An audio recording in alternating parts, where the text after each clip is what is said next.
Le dong pierario wi adek do me abira makalibario piario angwen choni ni kama kan meti kanena wa yeni ya mir juli tutwal iwano tv yupwa me Rupiny ya ema akwaro kep majuini kara chelo ke la mera sa adongo bir kan ka lokol jima don uchoni ning bore ucho mabe tutwal wa faro ba ento pinye do ko beru ngi sara ngi mala wona na tama te Europe acho tin ku digo ot wen ngin mo away at this rate mnenchal mirwa will hit us the worker avuro ki chokchi avuro ki jampa sa ay ala wa o gan kuma ema a chera luoke atuki fungu du gola I close everything come on when me yamo wa ventilator when you make sure no ventilator jar ngi ma klo la wo wachi ni gulu kwaro chwe cats and dog kuringi mala woni was for World Cup.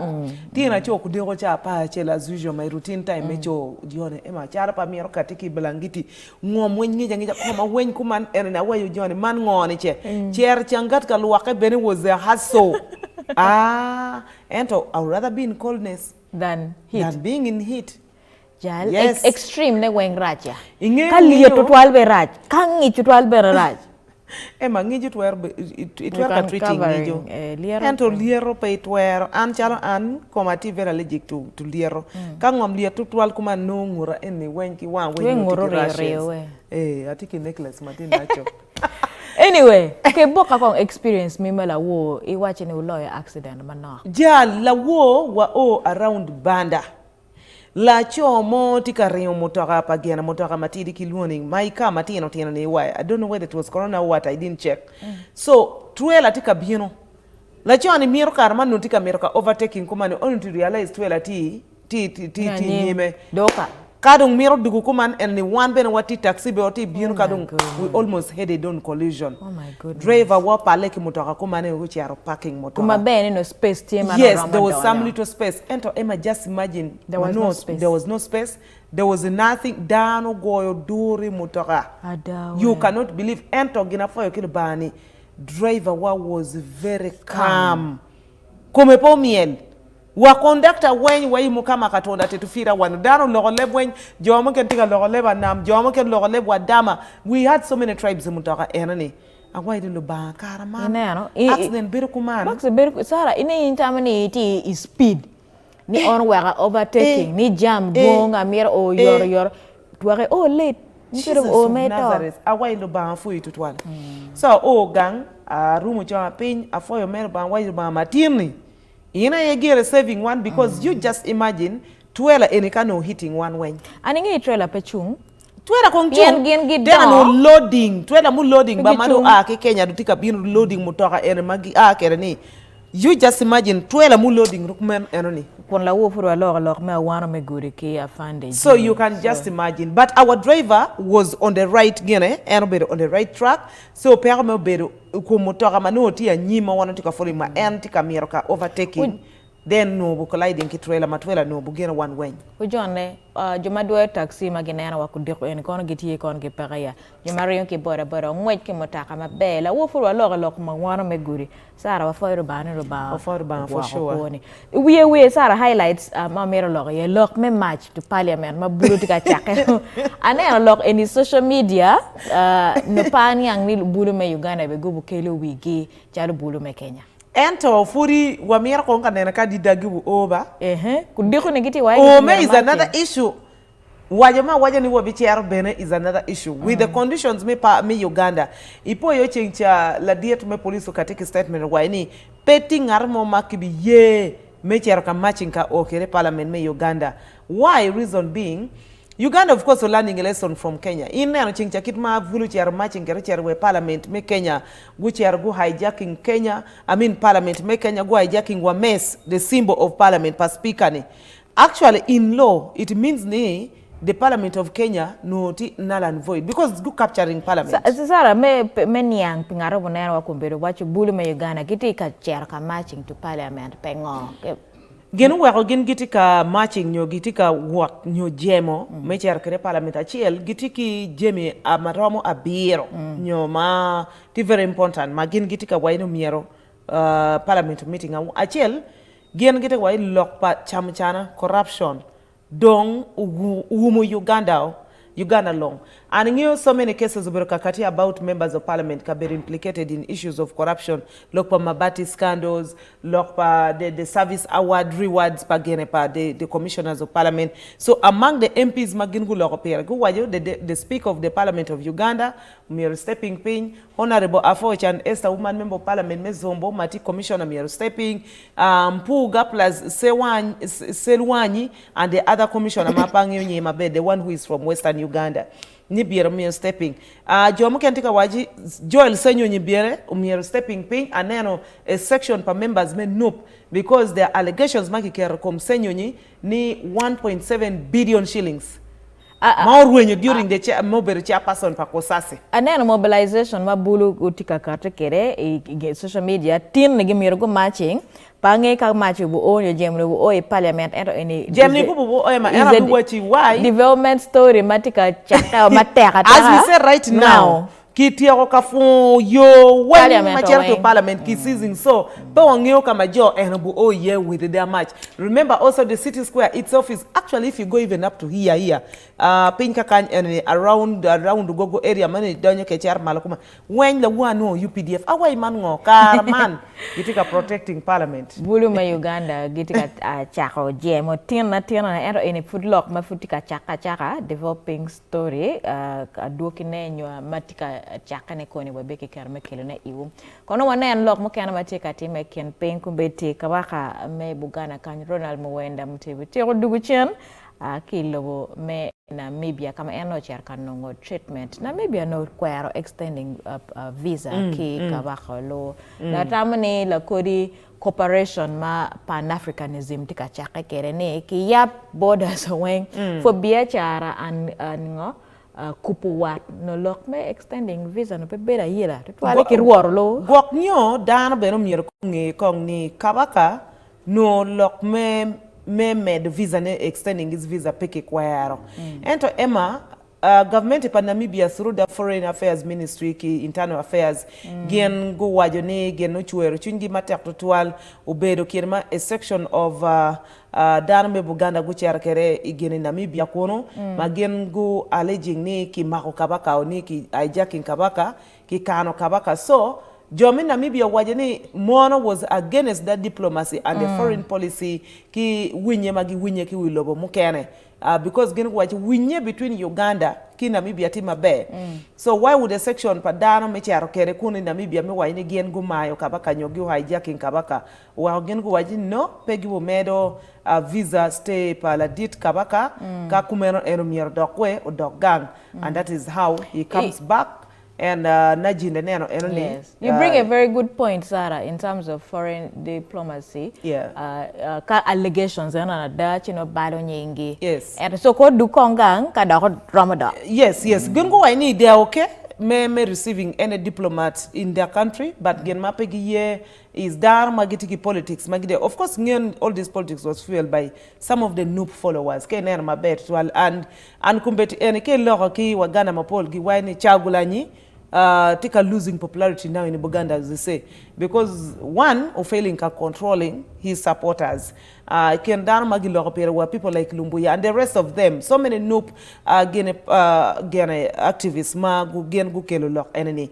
Ento tutwala yet magu kerkom the katikiro of Buganda, Charles Peter Maiga. So la wa bero kachwa katikira ngarmo why because katikiro is your friend. Ngiyo katikiro chwa villa. So normally when katikiro comes to watch Villa's game, I'm always with him once in a while. So now why maybe because Ian, you talked. I said no, but that is not the issue. The issue is we are putting too much politics on our cultural leaders. Mwere was separating politics. Exactly. Ki lock mete kwa. Eno iwa hiyo madani Kabaka Odwogo tika ward mabe. Ne aloti ene kiri mujwale kere. Yes, wakidako and his sister. Yes, walego ni oruba mete kime ira yoro ko mabe. Amen. Yes. Kono wamete nyimwe ki kanyi wacheda ko tuong lobo me Kenya kawa duki me jemo kumbeti mube matako twal chok dong duida chel kangi kodong Sara. Kumbeti President Ruto tika wachine mete ki jok Germany o matwala wachine lok me riutal onyo me dialogue ikin bulum ene giro finance bill mano ke jemiye to twali stopping iremo wa cabinet mamegeo inviting Lutiano ni one mado bion ki jem to twali. Let us sit on a round table and talk. Bulu kwera, bulu wachu bin come and meet us again pamona on social media. So Ruto gumetika wachi ni ngoma dong bulu mero. And I have done everything you want. Jem food is continuing. They want the him outskirts. out. Jem food Sarah is continuing the outskirts. So kumbeti Ruto te waine and America joke Jem completely. Yes, and tika miraki joke jemo, but Emma, ian kipo yo mabet tual, kirema la dit Ruto, or dismissing cabinet mamege. The next day, John Kuchari Twitter, that is not enough, tunataka Ruto out. In Kiswahili, Ruto aende, Ruto should go. So for them, basically, it's not just, their movement was not just about changes in Kenya. Pero about Ruto. If you remember, there were allegations. Madano still believe ni Karpa Ruto me karkerechal president me Kenya ni has a lot of question ka Kenya.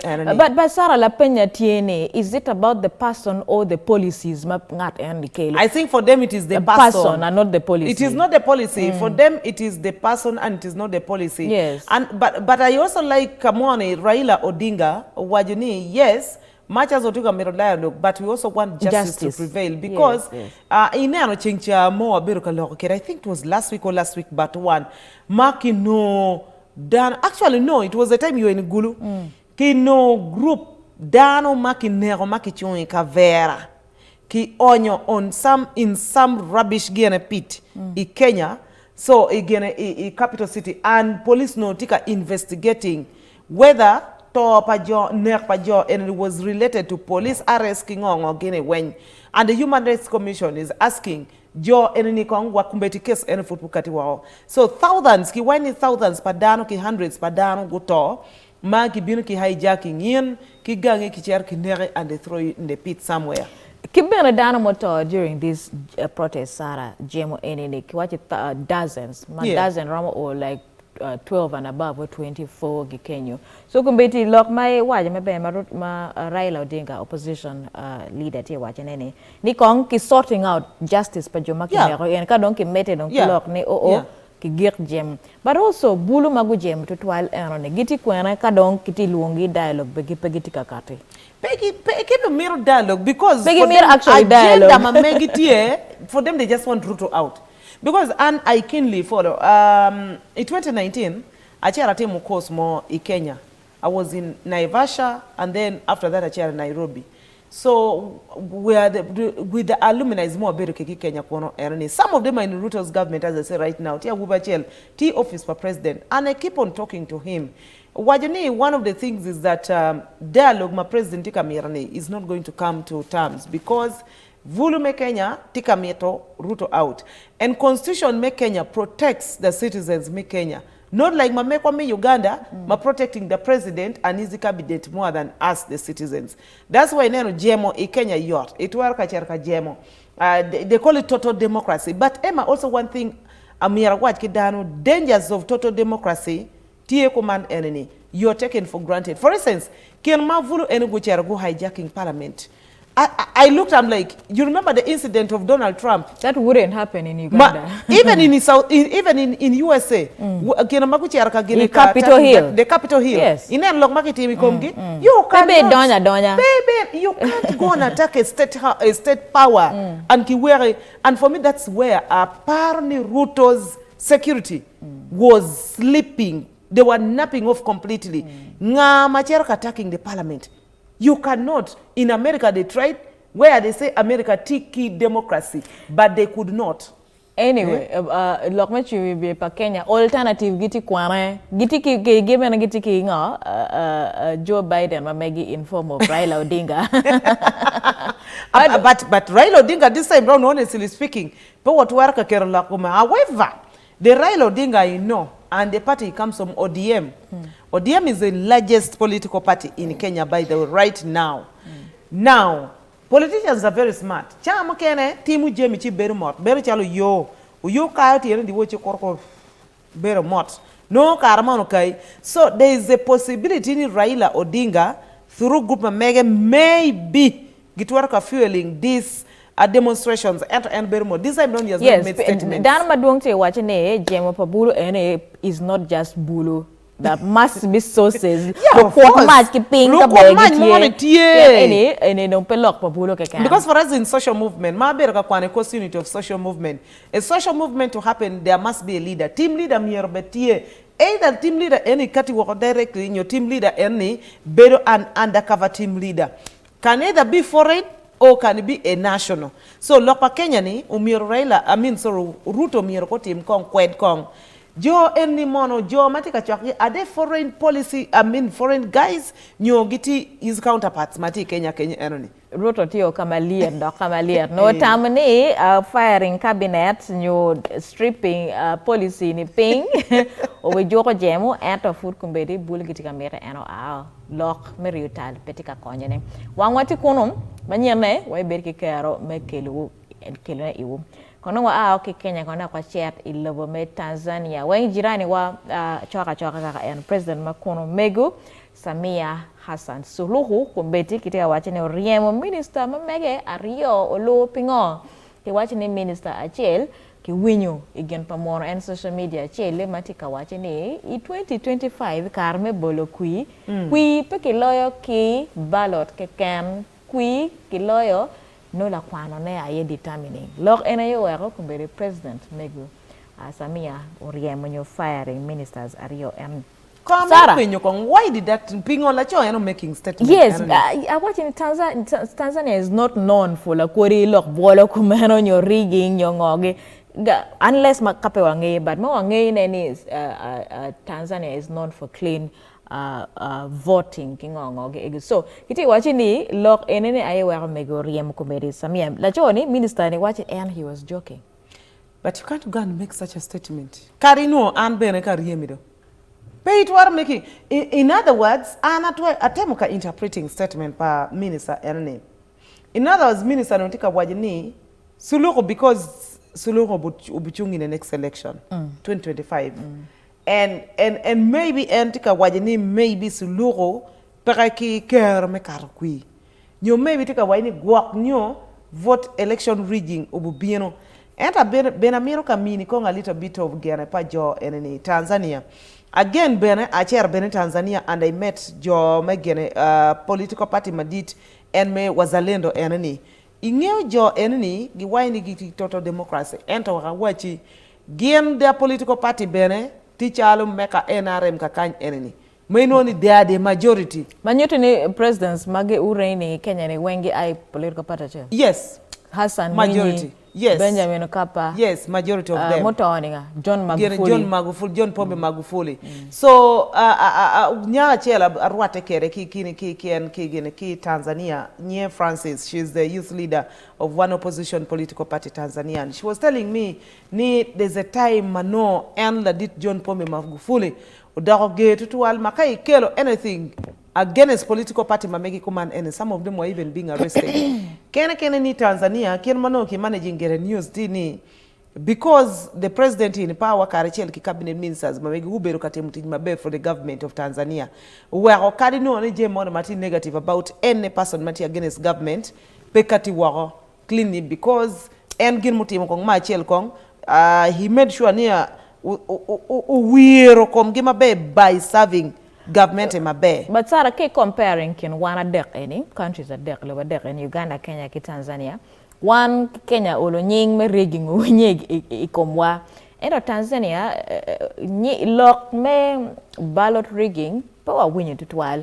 So like minister me insinuating me chako bolo lock erone a when your opposition make it's Tanzania wa cabinet when we're all against him. Yeah, even me I was against that statement because mono first of all ka minister ka gena opposition MPs opposition leaders ki karachel ki the leaders in government mati in the leading political party ka gin giti against that statement. One kong ma achel kong Tanzania again gimaro Tanzania beyond and maneno Tanzania why need I've never seen a country madano maro lobo mamegi more than anything else. Even if you know negiti, they belong to different political parties, but for them, interest pa lobo mamegi is number one. So gen mana chono lo kong ma chel ko nyurni Tanzania petty democratically prepared for the next election. Nambario, Nyurni Gwagno Suluho, Kibicherka Akwala Ere. And I think that is what pissed her off. And she's the president. She has the right to fire cabinet. Konke watching ever since the taking over power, Karma Enoti Vice President pa John Magufuli. 2021, Magufuli talk. Watching the relaxing policies, Mokana. Yeah, she did so. Magufuli temo freedom in media, Mano Magufuli was very strong on. Yes. So watching it compared to Magufuli, and she's relaxed. She's a little liberal. And, you know, and Joke and Roma taking Anne for granted. Yes, and they're taking her for granted because one, Mario Benatamani, the fact that she's a woman, this is a woman, I can just walk on her like that. But you don't joke with an empowered woman, my friend. Ana Wajakidanuji, one or more empowered. We have gone to school. We are equally intelligent as men. The only difference in chaotic gufu magufu and physical gufu, and when it comes to the brain, some of us are even more intelligent. Megu Samia Suluhu, will you support her? But of course, can Megu match and after Megu Liberia had the president Johnson Salif. Yes. Yeah. President Padaro. I think she's the second. She's going to be the second. Yes, she's the second actually. Yes, yes. And to me, I want her to be elected. Again, yes. Yes, again. And she just took over. And she just took over as per the constitution and the Mirado Wacher into election and Samia Suluhu. And of course, remember, ka political party pass Samia Suluhu as fronted and she will win. And the good thing is that Zanzibari, Gian Benogu Beruka Yenye president for a long time. Remember, Gian in Tanzania, Gian Magi sharing power to command any. Ka president Madit Aki mainland, then the vice president Aki island.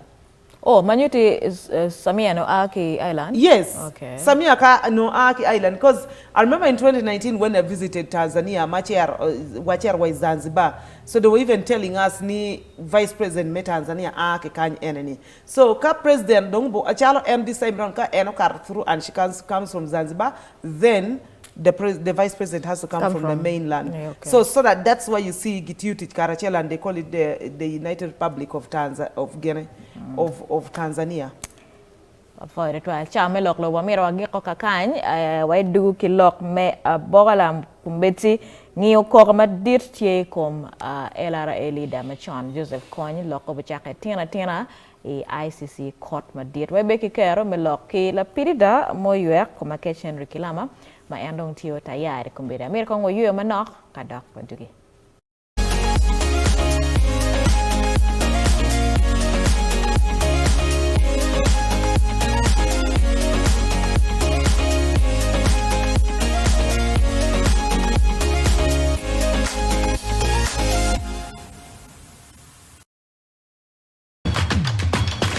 Mana ye Wanwu TV.